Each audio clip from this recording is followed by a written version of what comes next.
But before we do, you bring up a good point of companies getting to that point. And you and I, we were talking about this the other day.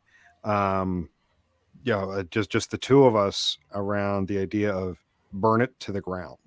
Like, what does it look like when an organization finally gets there, like trying to clean this up? And it brings us back to where we started with the TV show Hoarders. And they're showing people with extreme cases of it, and there's no going through and really picking through or trying to clean up. It's that you have to, in many cases, burn things to the ground.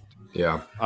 Either the person's moving out because the house is being condemned and whatnot, or we're just emptying this house out completely, and we're going to get all new stuff.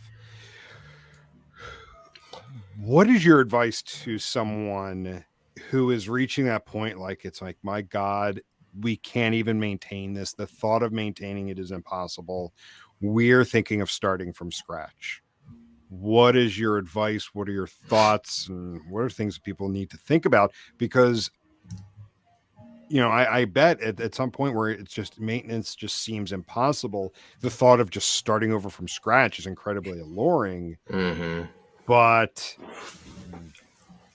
what should you consider?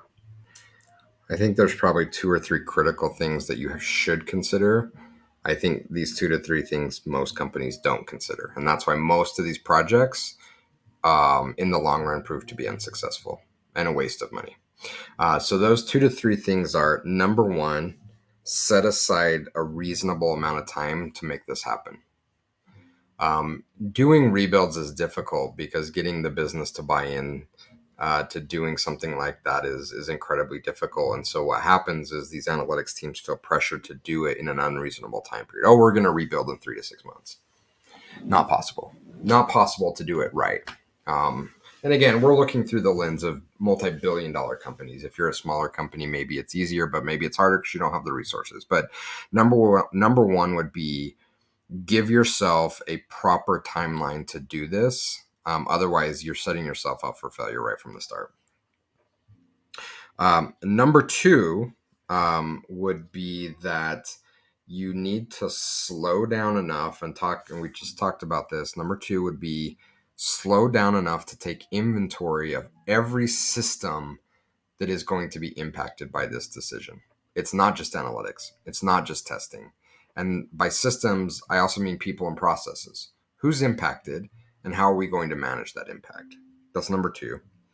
And then number 3 is one that I think is a really, really big challenge.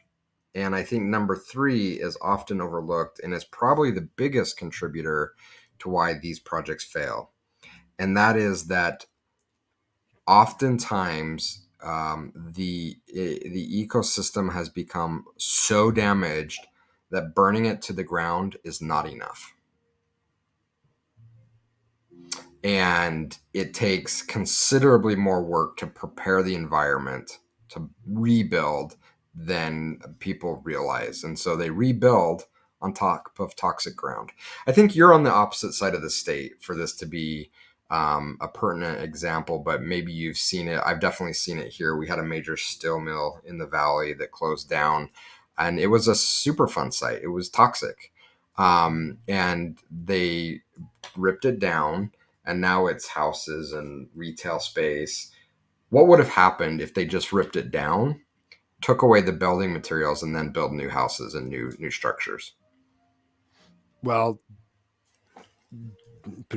potentially physical damage to the houses, Mm-hmm. because you don't know how stable the land is just physically.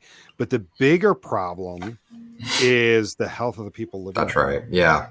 And that's the bigger issue. Yeah. And really, this is a huge problem for these type of projects. Is they often are these Superfund sites that tearing down the existing structure and rebuilding a new structure is not good enough. And they build a beautiful structure that within 12 to 18 months is starting to fall apart again. And the team is sick because everything underneath it, the ground that they built these things on, was toxic. And that toxic ground is a lot of the questions that don't get answered. Wait a minute, how did we get here in the first place? Do we have the right people? Do we have the right processes? A a lot of times that ground stays toxic because they don't remove all the bad soil. And by that, I mean, there's this argument of, oh, we just need to keep this one rule, or we just need to keep this one part of the data layer. That's akin to like leaving a bunch of toxic soil around after you tore the building down and putting a house on top of it. It is not going to end well. Yeah, that's exactly what I think of with it, is where I've seen these kinds of projects fail. Where, I mean, and they fail right out of the gate the minute people start saying, this piece of logic we need to port over, or we need to make sure we preserve this or this. Well, then you're not actually burning it to the ground. You're bringing over something that was part of a problematic environment. You're bringing that over, and the minute you open the door for just this one or just these two, you end up keeping half of the diseased ecosystem in place, and now it's just got a shiny coat of paint over top of it, which that paint's going to wear away. Yeah. And taking a full circle back